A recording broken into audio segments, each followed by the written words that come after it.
Hi, welcome back to my channel. I'm Cassie Villela, and I'm a realtor, property manager, and investor here in San Antonio, Texas. On my channel, we talk about all things real estate, from data and investing to home and garden. So if that's your cup of tea, like, subscribe, follow, etc.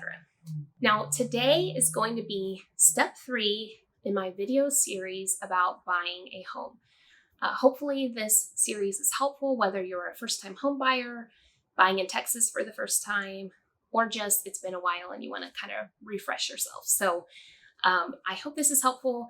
If you haven't already watched steps 1 and 2, then I recommend doing those steps first. So in step 2, we talked about starting the search for your home by narrowing down which area of town you want to purchase in, or what types of neighborhoods you want to be in. And so if you haven't watched that one, definitely do that first. I think that step is so critical, and it's going to impact how happy you are with the home so much. So do that first.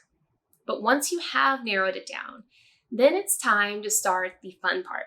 So it's time to start the part that, everybody watches. It's like 80% of the HGTV House Hunter show. It's going and visiting the different houses. Agents love this part.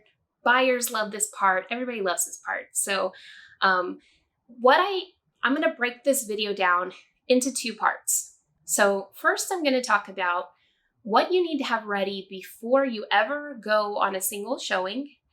And then I'm going to talk about what you should do at the showing and what to look for in the different homes. So first of all, before you ever go on a showing, you're going to need to get 3 things ready. You're going to need to get a pre-qualification or pre-approval letter, your option fee, and your earnest money all ready to go. And the reason is because San Antonio right now, and the rest of Texas even, are on fire, like so hot that the houses are getting multiple offers within the first week of being on the market, usually even the first couple of days.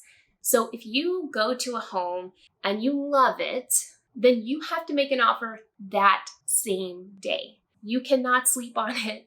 You cannot think about it. You do not have time to get things together after the fact. You have to have your things ready to go. Your ducks need to be in a row before you ever even go look at a house. That is going to save you so much stress. It's going to save everybody a lot of stress. So get your items prepared ahead of time. Your pre-qualification or pre-approval letter is from your mortgage broker or your loan officer. And basically that's a letter to the seller saying that the mortgage broker has reviewed your finances and reviewed the situation and is confident that they can get you a loan for the purchase price of the home. So it's really important. Sellers, I can't imagine a seller accepting an offer without the pre-qualification letter. Obviously, if you're paying cash, you skip this part. Different mortgage brokers do things a little differently. Some will write sort of a generic letter and just give you one single letter. It doesn't have an address on it, and it basically shows the maximum amount that you are allowed to borrow. And so you could use it for different kinds of houses. You could use it for different offers. Other mortgage brokers prefer to write a specific letter for each property. And I think when I'm representing a seller, to me, that is a stronger letter, because that shows that mortgage broker has actually looked at that particular home and has done the math and knows that this person can qualify for this particular home.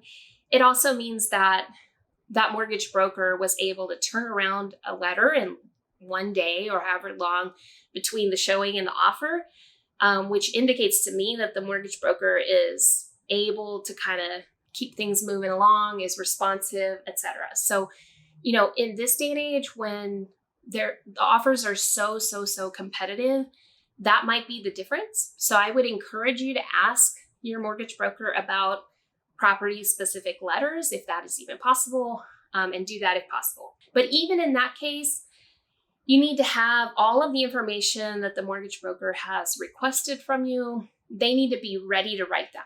So just ask them, okay, if I go on a showing and I find a house I love, are you able to spit a letter back out to me pretty quickly?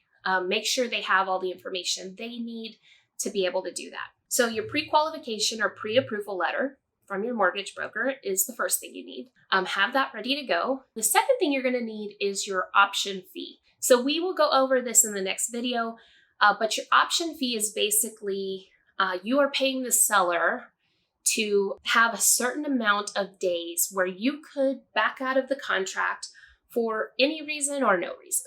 So it's basically saying like, I get out of this contract. It's when you do all of your inspections and due diligence. And so you can back out if something is wrong. Now, you are paying the seller for that privilege, right? Like they're taking their house off the market for a certain number of days. So that's what you're paying for. In the past in San Antonio, that has generally been $10 per day. So we're not talking about a huge amount of money here. So, for 10 days, you would pay $100 in an option fee, which is totally worth it, obviously, to be able to back out if there's a problem. Although in current times with things so competitive, I have seen the option fees kind of increasing.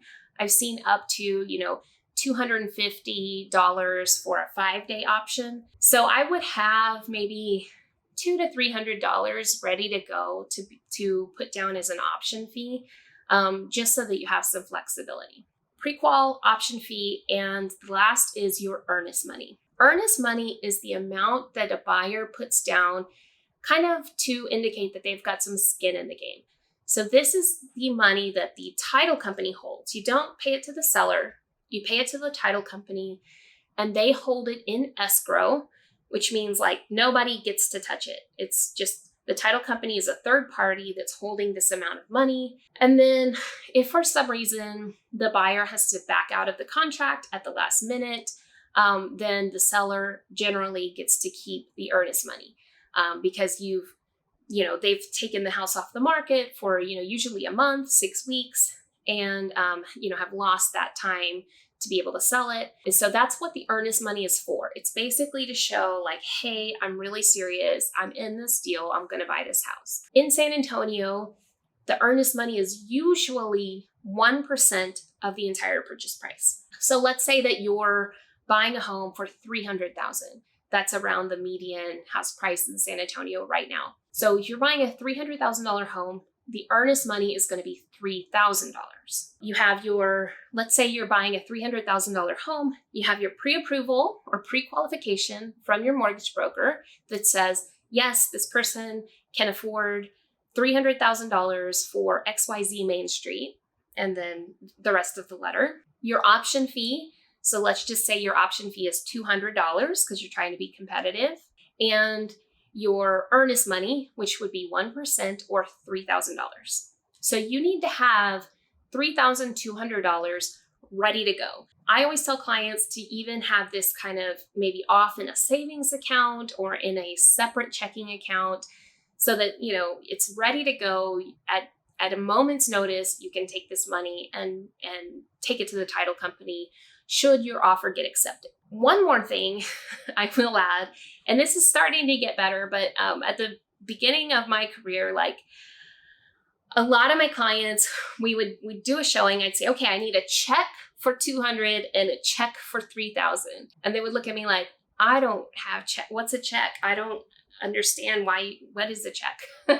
So you might want to have some checks ready to go. If you don't already have checks for your account, you don't have to buy a whole bunch of checks. You can usually go to the bank and ask them to print out some checks for your account, and they can usually print out 3 or 4 checks, which should be enough to make one offer. So kind of have those ready just in case. I am happy to report that this past year, Texas passed that the title company now accepts both the option fee and the earnest money at once. And so a lot of title companies have moved to online systems or wire transfers to do the earnest money and option fee, which is really nice. So most clients now prefer to wire the money to the title company as opposed to paying checks, but some title companies still want a check. So you might want to just have that option ready. And even if you're going to wire it, I would say make sure that the bank account that your money is in does wire transfers. Right now, it is popular to have like online savings accounts, which I love. They're great. Higher interest rate, yay. But I did have a client one time that had her money in an online savings account. And when it came time for closing, she wasn't able to wire the money because that bank did not have wire transfer capabilities. So it was kind of a mess. So make sure that wherever that $3,200 is in an account that can easily wire transfer, or that you have checks on that account and that you know how to do that process. Just because, when you get a house under contract, there's a lot going on and you don't want to add the stress of like worrying about a wire transfer to all the other things that are going to be going on. So get it ready now, be prepared, and then you can go on showings with confidence, knowing that at the drop of a hat, you can make an offer and be ready to go.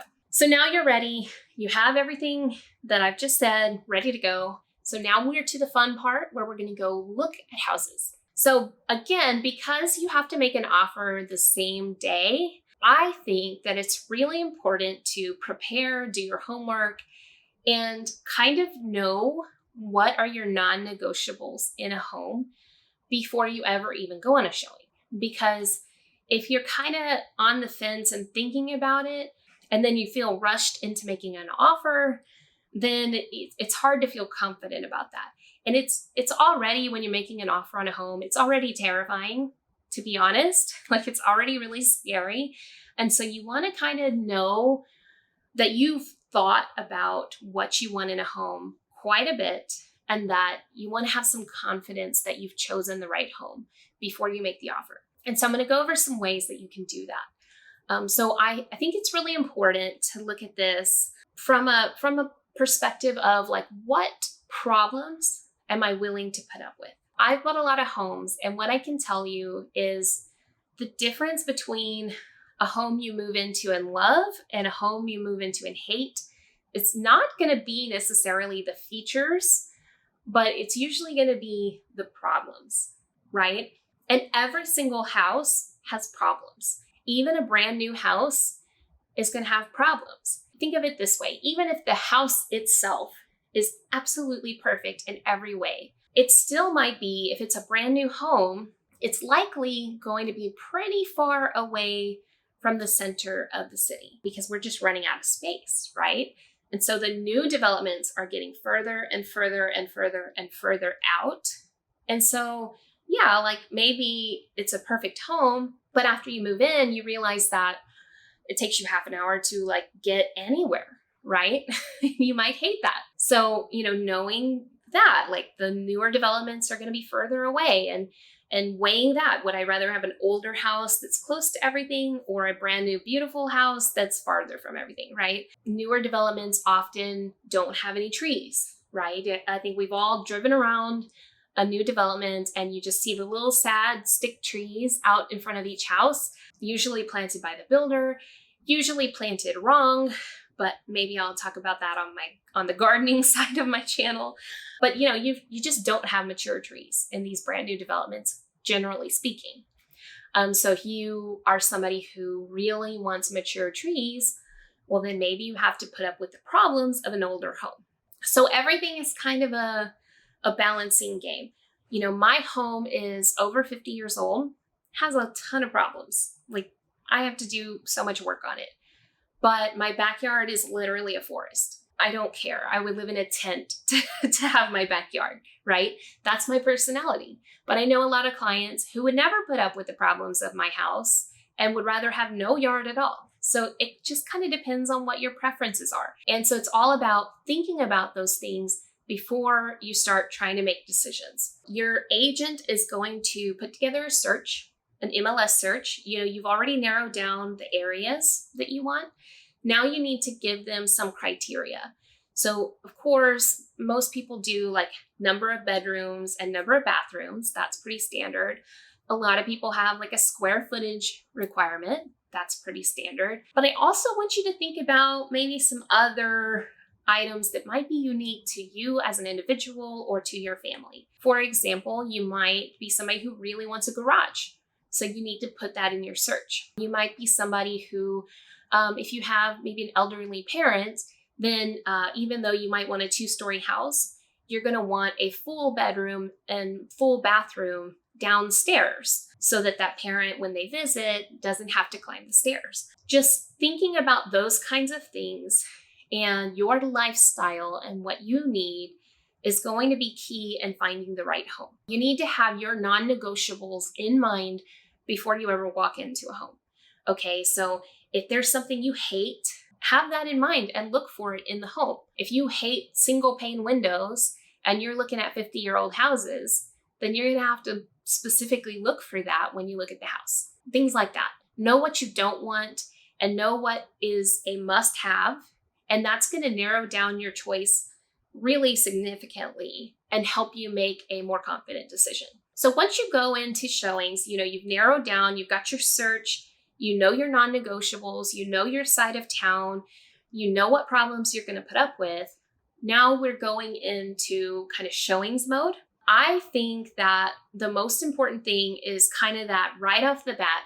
You walk into a home, just walk in and scan the room, and you kind of get a gut feeling, okay? Like you either are like, yes, I absolutely love it, or I hate it, this is the worst home ever. Or you might kind of be like, I'm not real sure. If you hate it, then just turn around and leave. Like I've had clients do that all the time. I can tell from their face, I'm like, you hate it, right? And they're like, yeah, it's awful. So I'm like, all right, let's go. Like there's no point in looking at the rest of the house because you hate it, right? If you're not gonna convince yourself to like it, if you at the first glance don't like it. So just don't waste your time. Go in, gut feeling, non-negotiables, and then start looking around. Hiring an inspector during your option fee is pretty expensive, and the option fee itself can be expensive. So if you put a house under contract, you put a $200 option fee and you pay an inspector $300, that's $500 that you've put into this particular house, right? So if you can avoid that, if a problem is really obvious, you definitely want to do that, right? So I would look around the house for the problems that are specific to your area. So I don't know Houston, Dallas, Austin. I don't know those markets. I don't know the rest of Texas. But I know in San Antonio, we have huge foundation problems. So, the foundation, the concrete or pier and beam, footing for the house. San Antonio has clay soil, which expands and contracts, and we have crazy weather. So that leads to a lot of foundation issues. So what you want to do when you're on any showing in any house in San Antonio is you want to look for foundation problems. The key is you want to look in the corner of doors and windows. I actually have another video on my channel that goes over this in detail and has like pictures. So I will try to remember to put that in the description below. But the main one you will look out for is doors and windows, the top corner. If there is a crack going diagonally away from it, that is a huge sign that the foundation is wonky. If there's a straight line, it's usually less worrisome, but a crooked crack is like bad news. Okay, so if you see that, you definitely want to take a second look at things. I also like to carry a rubber ball into showings.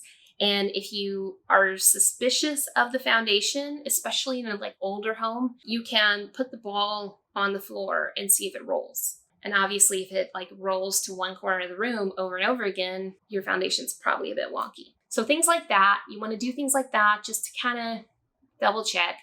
You can still miss things and the inspector might bring up something and it sucks to have to back out, but it's better than buying a problematic home. You also want to look at the roof, usually the age of the roof, and see if there are any issues there. You want to look at the water heater. Usually you can look at the water heater and find a date. If you can, that's really good. You can also, code changed in recent years to where water heaters have to have what's called an expansion tank. So you have your big water heater that's as big as a person. And then you have a small little expansion tank that'll be usually on top of it. It's usually bright blue, but it could be off-white or gray. And that's an indicator that it is a newer water heater and that it's installed according to code, so if it doesn't have that, it's not a no deal, but it is like, I'm gonna probably have to replace a water heater pretty soon. Same thing with HVAC, the air conditioning unit. If you can find that, open up the closets, find the HVAC unit, try to find a date. San Antonio, you're gonna have to replace those babies at least once every decade. So if it's 10 years old, then, you're probably looking at buying a new one pretty soon. I also always look at the filter because, it's crazy to me that sellers don't change the filter before showings. But if you look at the filter, whether it's in like a grate on the ceiling or a grate in the wall or in the unit itself, if you open that and the filter is just disgusting, then that HVAC has been working extra hard. Or even worse, if there is no filter, then that HVAC is just, it's full of everything and it's awful. It'll definitely need to be cleaned really well. So those are some red flags. One red flag, unless it's foundation, I think one red flag is not necessarily a deal killer. Maybe you can work with the seller on it. But if everything is wrong, save your $500 and walk away. One other thing I tend to look for is as I'm walking through the house with my clients, they're looking at like countertops and flooring and stuff. I'm always looking at this ceiling because you can see water stains and you can tell if there's maybe a roof leak or the HVAC is leaking if it's in the attic. Things like that are going to be really obvious if you're looking at the ceiling. This is also why I particularly love to do showings in the rain. Other people will cancel showings like, oh, I don't want to go out in the rain. I'm like, this is the time. Like, we will be able to see any leaks. You'll be able to see the way the runoff goes in the yard, and if there's any problems with that, the gutters. You get to see all kinds of things if you go during the rain. So like, I look at rain as like a gift from the heavens. Like, yes, we get to see like any problems with this house. Those are the big things. I know that that's a lot. I know that's a lot of different things. But I'm just trying to save you money. I'm always trying to save that inspector and option fee. If I see something that's real obvious, again, I'm not an inspector. I'm just a realtor. So I can't tell you like, this foundation is definitely bad, but I can say like that right there, that crack might be a bad sign, like that's a worrisome thing. So, look for those red flags that are obvious. If you're comfortable, not a ton of red flags, you love the house, it has all your non-negotiables, you can put up with the problems, then it's time to make an offer. And that is when we get to step 4. So I'll see you next time.